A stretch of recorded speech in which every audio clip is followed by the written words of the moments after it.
Bonjour à tous. Depuis plus de 30 ans maintenant, les Béninois célèbrent en chaque début d'année les religions traditionnelles.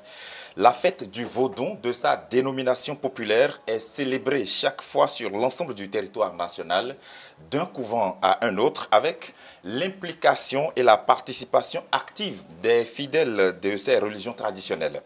Le Parlement n'est pas du reste de cette célébration car, à plusieurs reprises, elle a été sollicitée pour légiférer en la matière, au point que cette fête s'est considérablement métamorphosée aujourd'hui au Bénin. Quelle est la portée de la législation actuelle relative à la fête de ces religions traditionnelles? On en parle avec un parlementaire, mais aussi un universitaire et spécialiste de la question. Professeur Monyo Kapo, bonjour. Bonjour. Merci de nous accueillir chez vous, ici à la maison, comme aussi à la télévision. Vous êtes député à l'Assemblée nationale, premier secrétaire parlementaire de la 9e législature, mais vous êtes aussi professeur titulaire des universités, enseignant des lettres à l'université d'Abomey-Calavi, où vous enseignez la poésie orale, précisément au département des lettres modernes, avec en ligne de mire le Fa et ses déclinaisons, auteur de plusieurs ouvrages littéraires sur le sujet tels que Introduction à une poétique du Fa ou encore Les épouses de Fa et bien d'autres. Vous êtes non seulement un théoricien, mais aussi un praticien du Fa, puisque vous êtes aussi un bokono. Alors, un bokono intellectuel de votre rang, on peut en compter du bout des doigts, mais la première question qui me vient au bout des lèvres, est-ce que le Fa a justement un caractère aussi scientifique pour être enseigné à l'université? Je vous remercie de vous intéresser à cette problématique. Le Fa n'est que scientifique. Il faut ne pas connaître le Fa pour penser qu'il est autre chose que scientifique. Donc, demander si c'est un caractère scientifique, c'est même peu dire. Parce que c'est une évidence que le Fa est un domaine purement scientifique. J'ai eu à le démontrer à travers mes ouvrages. J'ai établi une épistémologie du Fa.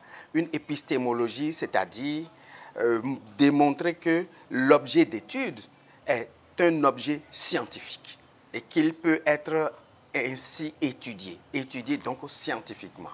J'ai, à travers les ouvrages que j'ai eu à commettre, vous avez la possibilité de le remarquer. En réalité, lorsque vous prenez le Fa en tant que divination, en tant que méthode de divination. J'insiste là-dessus parce que le Fa en tant que méthode de divination n'est qu'une infime partie des potentialités du Fa. Mais malheureusement ou heureusement, c'est surtout par la divination que l'on connaît le Fa. Lorsque vous prenez le Fa sous cet angle divinatoire, vous constatez qu'il a un caractère purement scientifique. Et lorsque vous regardez le développement de l'informatique aujourd'hui, le WWW qui est apparu il y a quelques décennies seulement, vous constatez que le Fa, d'où s'origine en réalité cette méthode d'approche scientifique, est bien en avance sur le développement technologique d'aujourd'hui. Seulement, la mentalité qui consiste à reléguer au rang de n'importe quoi, à jeter à la poubelle nos traditions, a fait que l'on n'a pas pu tailler beaucoup d'importance à ce qu'est le Fa. Heureusement que l'UNESCO, depuis 2005-2008, a reconnu le Fa et l'a inscrit en tant que tel comme un élément du patrimoine immatériel de l'humanité. Alors, lorsqu'on parle du Fa et lorsqu'on parle aussi du Vodou, est-ce qu'il y a une corrélation entre les deux? Est-ce que l'une peut-être de ces matières est inclue dans l'une autre? Il y a une corrélation, quoique les deux ne soient pas la même chose. Le Fa est un attribut de Dieu. Le Fa est un attribut de l'être suprême. J'utilise l'expression plutôt être absolu. D'accord. Le Fa est un attribut de l'être absolu. Pourquoi? Parce que le Fa est une parole de l'être absolu. Et vous savez que nous nous appelons l'être absolu dans notre ère culturelle Maou. Et vous savez que Maou, c'est une abréviation de l'expression Nou Yema Hougan, ce que nul ne peut surpasser. C'est donc l'insurpassable, l'incréé, ce qui a tout créé et que rien n'a créé, et qui connaît le passé, aujourd'hui et les instants futurs. Ce que dans le continuum dialectal aidé au Yoruba, l'on appelle Olodumare. Certains disent aussi Olorun. C'est cet être absolu-là, c'est sa parole qui est le Fa. Votre prénom, c'est Maounion. Et lorsque, par exemple, certains entendent Maounion, en s'en tenant peut-être à l'abréviation Maou, qui peut-être renverrait, selon certaines croyances, à Dieu. Dieu tel que perçu par les chrétiens, on n'arrive peut-être pas à voir Maounion comme aussi un prénom de quelqu'un qui pratiquerait le Fa. Mais c'est parce que la colonisation qui a apporté dans ses bagages les religions révélées, surtout le christianisme, a fait croire que quand on dit Mao, il n'y a que le Dieu chrétien, alors que la population pratiquait déjà une religion authentique qui n'est pas révélée. Le vaudou est une religion authentique des peuples qui le pratiquent. Parce que lorsque l'homme a ouvert les yeux aux prodiges de la terre, dans l'ère culturelle qui est celle du golfe de Guinée, il a commencé déjà à pratiquer le vaudou. Ce n'est pas que le vaudou est venu après. Le vaudou était là depuis. C'est une pratique originelle de ces peuples-là. Et dans la langue, pour dire l'être absolu, l'être suprême, que certains appellent Dieu ou le grand architecte, ils disent Mao. C'est ça que je viens de vous dire. Donc, ce n'est qu'après que le christianisme est arrivé et a récupéré cette terminologie qui est déjà utilisée par les populations. Ils vont aussi récupérer une autre terminologie beaucoup plus ancrée directement dans le vaudou, qui est le Yehwe. Et vous allez entendre Yehwe Zangbe, qui désigne le dimanche, alors que cette terminologie-là existait déjà et symbolise ou représente le jour du vaudou. Par conséquent, le vaudou est une identité remarquable des peuples qui le pratiquent. Pour vous récapituler rapidement et avancer, on pourrait peut-être déduire que le Fa est scientifique, tandis que le vaudou est une religion. Est-ce que c'est juste? C'est trop simpliste, cette façon de concevoir les choses. Est-ce que ça ne permettrait peut-être pas aussi aux esprits peut-être moins initiés quand vous dites que que quelque chose est scientifique, c'est tout comme si vous le banalisez. C'est vrai que certains revendiquent cette scientificité en se disant, lorsque nous allons dire que c'est scientifique, ça va être reconnu comme tel par tout le monde. Ça, oui. Ce n'est pas là, moi, ma revendication. Ma revendication, c'est de faire connaître aux uns et aux autres que le Fa, c'est la clairvoyance. Le Fa, c'est la clairvoyance. C'est l'énergie qui apporte la lumière sur toutes les préoccupations que l'homme ou tout ce qui existe ou tout ce qui va exister peut avoir. Par conséquent, le Fa connaît tout. Mais quand je dis le Fa, je considère le Fa comme étant la parole divine, la parole de Mao. C'est différent du Fa que l'on consulte. Le Fa que l'on consulte, c'est Orunmila que l'on consulte. Orunmila, c'est le Dieu de la divination. C'est-à-dire, c'est la divinité, ou c'est le vaudou de la divination. Lorsque vous allez faire une consultation, et vous dites, je vais faire une consultation du Fa, donc vous voulez poser une question, et cette question-là, vous la posez à Orunmila. Et c'est Orunmila qui a la possibilité d'aller chercher la réponse au niveau du Fa, le Fa considéré comme la parole divine. Et c'est le seul Orunmila qui a la possibilité de rentrer comme dans une bibliothèque compacte, universelle, pour aller chercher la réponse. Et cette réponse vient au niveau du Bokono sous forme de signes que nous appelons le fadou. Et c'est ce fadou-là que le Bokono a appris à interpréter qu'il développe. Il développe son herméneutique ou son exégèse pour permettre au consultant, c'est-à-dire celui qui est venu consulter, d'avoir les réponses à la préoccupation qu'il a posée, de même que les solutions pour régler ces problèmes-là.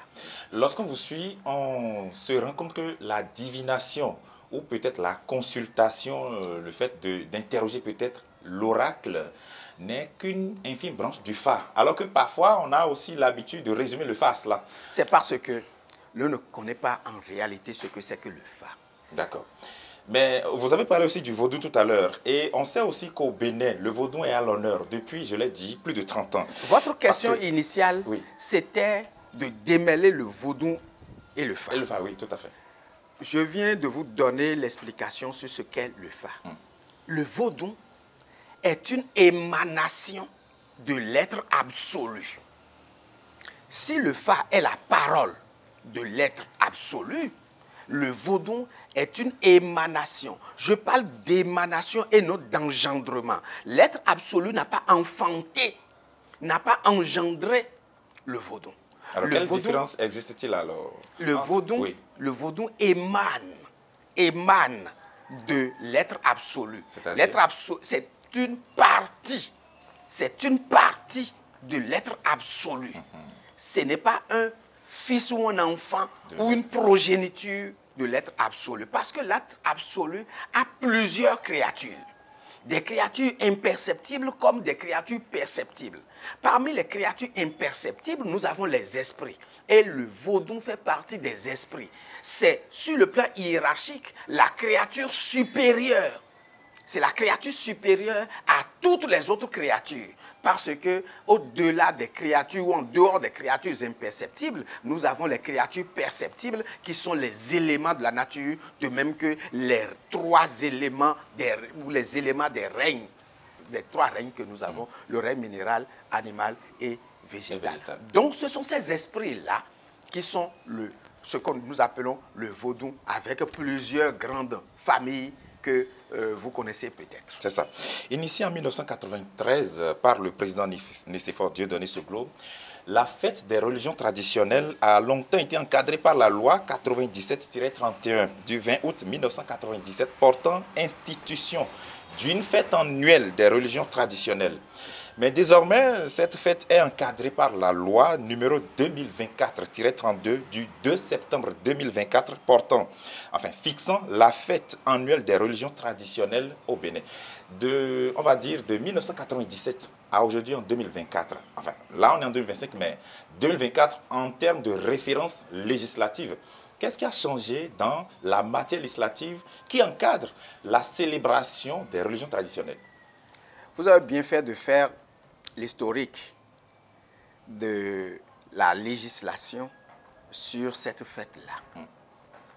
La fête a été initiée, comme vous l'avez rappelé, par le président Nicéphore Soglo depuis les années 1990-93.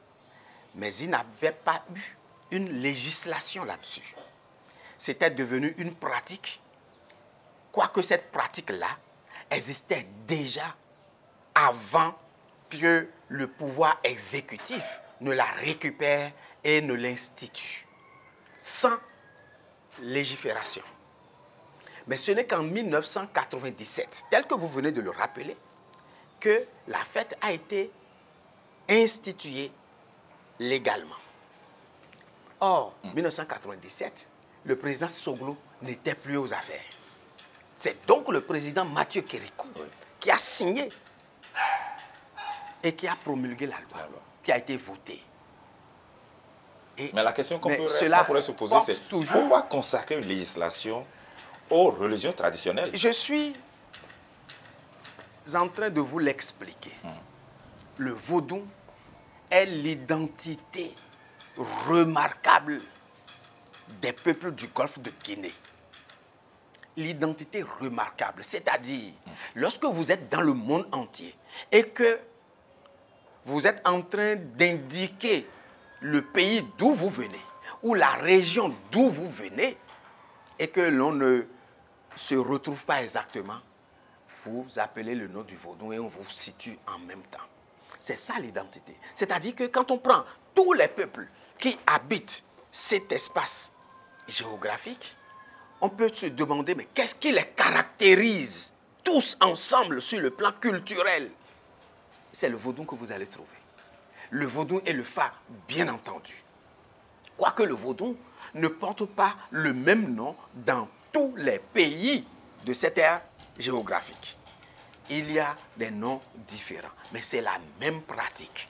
Alors que le fa également, qui caractérise tous ces peuples-là, porte également des noms différents dans chacun de ces peuples-là. C'est pour cela qu'il était nécessaire de légiférer là-dessus pour que la fête soit ainsi inscrite. Parce que il en est de même des autres confessions religieuses. C'est pour cela que lorsque vous avez par exemple la fête des Pâques, Oui. Pentecôte, Oui. ou Mauloud et tout le reste que vous connaissez, le ministère de la fonction publique sort un communiqué pour déclarer la journée-là fériée et chômée. Oui. C'est ça la législation. Mais l'Assemblée nationale n'a pas été appelée à voter une loi pour consacrer, par exemple, la célébration de la fête de Pâques, de Noël, etc. Pourquoi est-ce que l'Assemblée nationale, le Parlement, les députés peuvent réfléchir, légiférer pour consacrer? Bien sûr, tout ça, c'est dans la législation. Parce que si ce n'était pas dans la législation, le ministère de la fonction publique ne peut pas sortir ce communiqué-là pour dire cette journée-là est déclarée fériée, chômée et payée. C'est dans la législation. Et c'est obligatoire que le ministère de la fonction publique se comporte ainsi. Mais ce que les gens voient le plus, Oui. c'est ce qui concerne le vaudou. C'est ça, Parce que c'est nouveau. justement. C'est nouveau alors que c'est cela qui concerne presque tout le monde. Dans l'ère culturelle dont je suis en train de vous parler, au Bénin aujourd'hui, en réalité la religion qui est pratiquée par tous, hormis l'hypocrisie, hormis les cachotteries, c'est le vaudou. Ah bon? En réalité, c'est ça. Pourquoi? Parce que le vaudou est d'abord une culture, c'est-à-dire une philosophie. La philosophie est une doctrine du tout qui englobe et imprègne l'individu qui est dans cet espace-là et qui est dans une culture donnée. Il y a une mentalité vaudou qui existe. Il y a un art vaudou qui existe. Et donc, une philosophie vaudou. C'est ça. Et lorsque nous sommes dans ce contexte-là, nos actes, nos paroles, nos comportements, les espaces que nous fréquentons sont des espaces vaudous sans que nous n'en ayons réellement conscience. En réalité, nous consommons, entre griffes, de façon consciente ou inconsciente, le vaudou, sans le savoir. Quelle que soit notre croyance. Quelle que soit notre croyance. Mais ce n'est pas que je suis en train de dire que tout le monde pratique le vaudou, ou tout le monde est initié au vaudou. Mais nous sommes dans une culture vaudou. Vous pouvez être dans une culture sans dire, moi, je ne pratique pas la culture. Mais la culture, Vous êtes dans la culture. Vous imprègne. Lorsque vous êtes dans une maison, dans une famille, et que dans la famille, vous avez la case des Hassins. La case des Hassins, c'est l'égrégore familial. C'est-à-dire, c'est le collège, c'est le lieu, le siège du collège des défunts de la famille. Et la religion, la première religion de l'humanité, je ne dis pas au niveau du vaudou, la première religion de l'humanité, c'est le culte des ancêtres. À tous les niveaux, dans toutes les civilisations du monde entier. La première religion, c'est là. C'est-à-dire que l'homme, lorsqu'il a pris conscience de son existence, a découvert d'autres êtres, ses collaborateurs, ses frères, ses parents, avec lui. Lorsque ceux-là passent la transition, c'est-à-dire décèdent, il dit que ceux-là ont tourné le plan.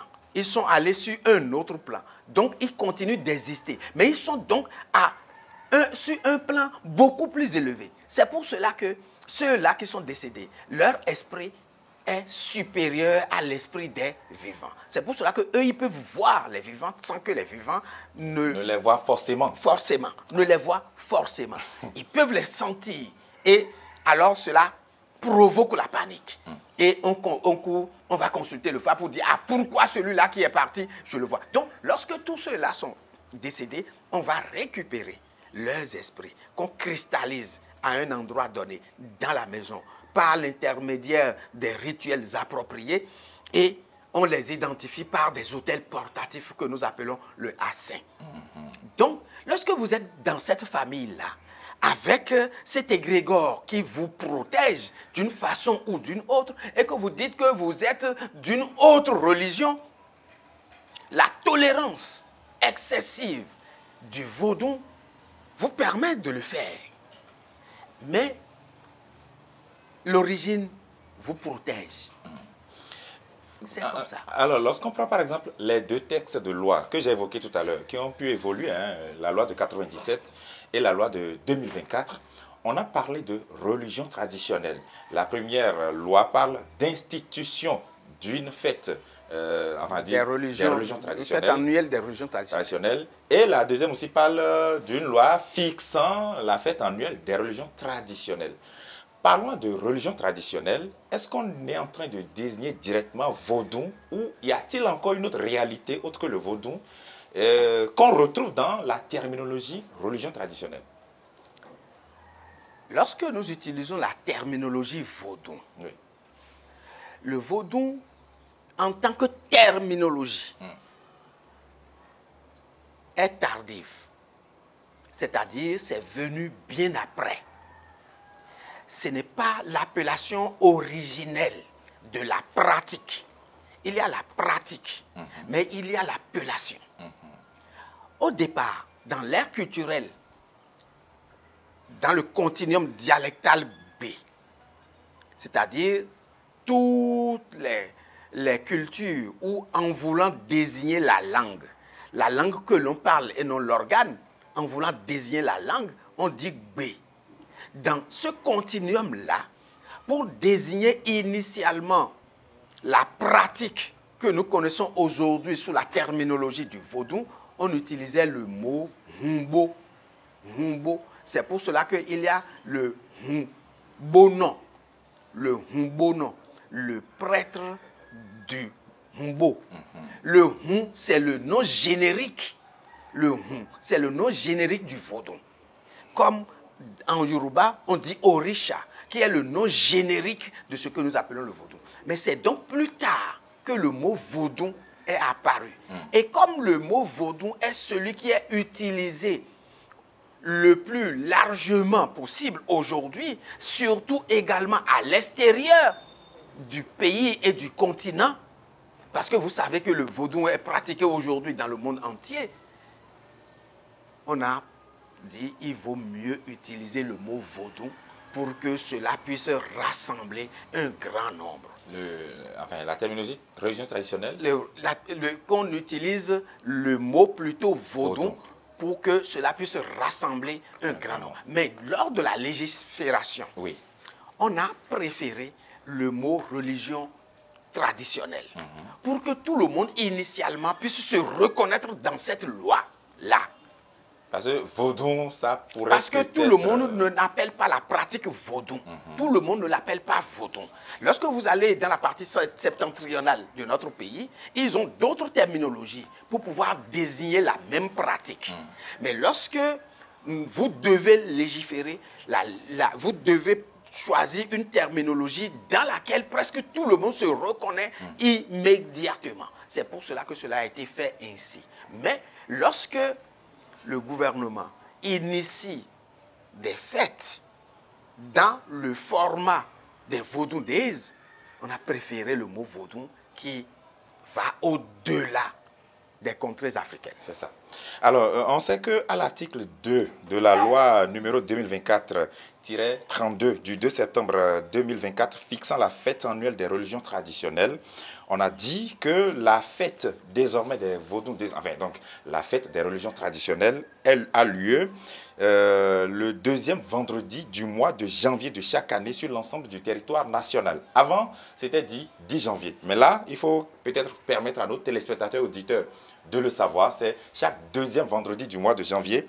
Et l'article 3 va loin, dit que ce deuxième vendredi du mois de janvier, ainsi que la journée du jeudi qui précède ce vendredi, ces 2 jours sont fériés. Quelle est la portée d'une telle disposition? Est-ce que ce n'est peut-être pas abusé de férier 2 jours à travers la loi pour peut-être célébrer les religions traditionnelles? J'ai l'impression que vous ne percevez pas encore l'importance de cette fête-là. C'est une fête qui caractérise tous les Béninois et au-delà des Béninois. Oui, mais la religion, cette religion étant pratiquée partout dans le monde. La loi initiale avait parlé de 10 janvier. C'était une date fixe. Mais la fête prenant de l'importance. Des gens quittent la Louisiane, le Brésil, Cuba, les Antilles, les Caraïbes, Haïti, un peu partout dans le monde viennent pour cette célébration-là. Mais ils n'ont qu'une seule journée pour pouvoir célébrer cette fête qui caractérise tout le monde entier. Cela est absolument insuffisant. Avoir la vision qui caractérise l'institutionnalisation de cette fête-là. Parce que lorsque vous dites la fête est pour tel jour, c'est terminé. Mais pour permettre aux Béninois, parce que les communautés vaudou ont fait également cette revendication de façon insistante et permanente pendant plusieurs années. Pour dire une seule journée, cela ne nous suffit pas. Or, le 10 janvier n'est pas un jour de vaudou. Ce n'est pas un jour caractéristique du vaudou. Cela a été décidé seulement ainsi. Et cela a été pratiqué pendant des années. Mais on a dit, pour que ceux qui vont célébrer cette fête-là puissent se retrouver réellement et avoir la possibilité de la célébrer sur plusieurs jours, il faut instituer une autre date. Et cette date-là n'est pas une date, c'est plutôt un jour. Oui. Cela peut donc intervenir sur n'importe quelle date. C'est pourquoi il a été préféré la date, ou du moins le jour, de deuxième vendredi du mois de janvier. Toujours pour rester dans les environs du 10 janvier. C'est ça. La preuve est que pour l'édition 2025, le 10 janvier, c'est le vendredi. C'est ça. C'est ça. Le 10 janvier, le vendredi, là, c'est le 10 janvier. Mais on a dit, au lieu de férier le jour d'après, comme c'est souvent le cas, il vaut mieux férier le jour qui précède. Donc le jeudi. Le jeudi qui précède ce vendredi-là est férié. Le vendredi, c'est le jour de la fête. Et puis, bon, on rentre dans le week-end qui, initialement, est déjà férié. Cela n'est pas un problème du tout. Voilà, donc, l'esprit, la vision qui a guidé le changement de la légifération. Alors, c'est vrai que depuis l'année dernière, depuis l'édition de l'année 2024, et lorsqu'on voit tout ce qui se fait, on remarque, et ça, le gouvernement l'assume très bien, une grosse énergie de l'exécutif. Le gouvernement du Bénin met toutes ses énergies pour, on va dire, rendre beaucoup plus visible cette fête annuelle des religions traditionnelles. Mais est-ce que cela ne biaise pas, on va dire, le caractère peut-être neutre qu'est censé avoir le gouvernement qui, lui, gère l'État laïque qu'est le Bénin? J'ai l'impression que vous confondez. Non, c'est peut-être pour que les gens comprennent. Vous confondez deux choses. Oui, allons-y, oui. L'action du gouvernement est dans le couloir du culturel, à ne pas confondre avec le cultuel. Est-ce que la célébration n'a pas une dimension culturelle? Le gouvernement n'est pas dans le cultuel. Le gouvernement est dans le culturel. Le vaudou étant un patrimoine immatériel culturel de notre pays. Patrimoine culturel immatériel de notre pays. Le gouvernement a donc le devoir de faire la promotion de ce patrimoine-là. Mais au-delà de ça, Oui. il y a le souci du développement économique du pays. Le tourisme est un élément du développement de la plupart des grands pays du monde aujourd'hui. Aujourd'hui, cette année, chaque année, il y a beaucoup de nos compatriotes qui vont à l'extérieur dans le cadre d'un pèlerinage. Le pèlerinage à la Mecque. Vous savez combien coûte un pèlerinage à un pèlerin? Pèlerinage à la Mecque. Combien cela lui coûte? C'est au moins 4 millions que cela lui coûte. Au moins 4 millions. Au bas mot. Si ces 4 millions-là sont sortis et sont investis dans d'autres pays ou dans un autre pays, ce pays-là devient de plus en plus puissant économiquement. Et lorsque vous regardez ce pays-là aujourd'hui, les chiffres indiquent que le pèlerinage est la deuxième source de revenus de ce pays-là, après le pétrole. Or, le pétrole est un produit fini. Le pétrole peut finir un jour. Et lorsque le pétrole arrivera à finir, il restera le pèlerinage qui ne finira jamais. Mais le Bénin est le berceau du vaudou. Pourquoi ne pas ériger également le vaudou comme étant un élément autour duquel tournera le tourisme religieux? Vous voyez aujourd'hui l'engouement mondial que suscite l'événement que nous appelons les Vaudou Days. C'est un engouement mondial aujourd'hui. Tous ceux-là qui vont venir dans notre pays, ils vont se déplacer, ils vont dormir quelque part, ils vont manger. Il y a certains de nos compatriotes qui vont leur servir de guide. Ils vont solliciter des prières, des rituels par-ci, par-là. Et tous ces sous-là, tous ces revenus restent dans le pays. Et cela va contribuer au développement du pays. L'action du gouvernement qui est dans le couloir de la laïcité de la République est plutôt inscrite dans le couloir du culturel. Très bien. Il ne faut pas confondre ça. Très bien. Alors, vous êtes le président du comité des rites vaudou. Vous avez un œil sur tout ce qui se fait au niveau des Vaudou Days de 2024 à 2025. Qu'est-ce qui a pu évoluer? Il y a beaucoup de réformes. Par exemple, la participation des couvents vaudou. L'année dernière, l'édition test ou l'édition 0 n'a considéré que les vaudous qui sont au niveau de Ouida. Mais aujourd'hui, c'est le territoire national. La plupart des couvents du territoire national qui participent au Vaudou Days. Nous avons des couvents qui nous viennent de toutes les régions de notre pays. Région septentrionale, au niveau du centre, à l'est, à l'ouest et partout. C'est déjà une évolution. Ensuite, il y a eu un élargissement des places sur lesquelles les vaudous vont se manifester. Il y a et il y aura le samedi 11 janvier la célébration ou l'inauguration dans notre majestueuse infrastructure que nous appelons l'arène culturelle au niveau du Ouida. Ça fait un événement, un élément nouveau dans l'organisation.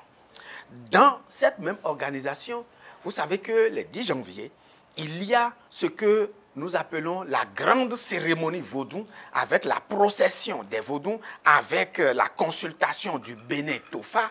Mais au sein de cette grande cérémonie, il y aura cette année une grande bénédiction œcuménique qui sera célébrée. Donc c'est une nouveauté. C'est pour cela qu'il faut que nos concitoyens viennent voir ce que le gouvernement met en place dans cette organisation-là. Toujours pour faire la promotion du tourisme religieux autour du vaudou. C'est bien cela la vision. Professeur Magno Kakpo, merci infiniment d'avoir répondu à nos questions. Merci d'avoir accepté d'éclairer de votre lanterne l'opinion de nos téléspectateurs et auditeurs qui nous ont suivis respectivement sur Téléhémicycle et sur Radio Hémicycle. Vous êtes député à l'Assemblée nationale, premier secrétaire parlementaire de la 9e législature, professeur titulaire des universités, enseignant des lettres à l'université d'Abomey-Calavi. Merci infiniment de nous avoir... Président du comité des rites vaudou du Bénin. Voilà, président du comité des rites vaudou du Bénin. Merci infiniment de nous avoir accueillis. Je pense que c'est plutôt cet aspect-là qui vous a conduit vers moi. Absolument. Merci infiniment de nous avoir accueillis. Merci. Et merci à vous aussi qui nous avez suivis sur les médias parlementaires du Bénin. À très bientôt sur nos antennes.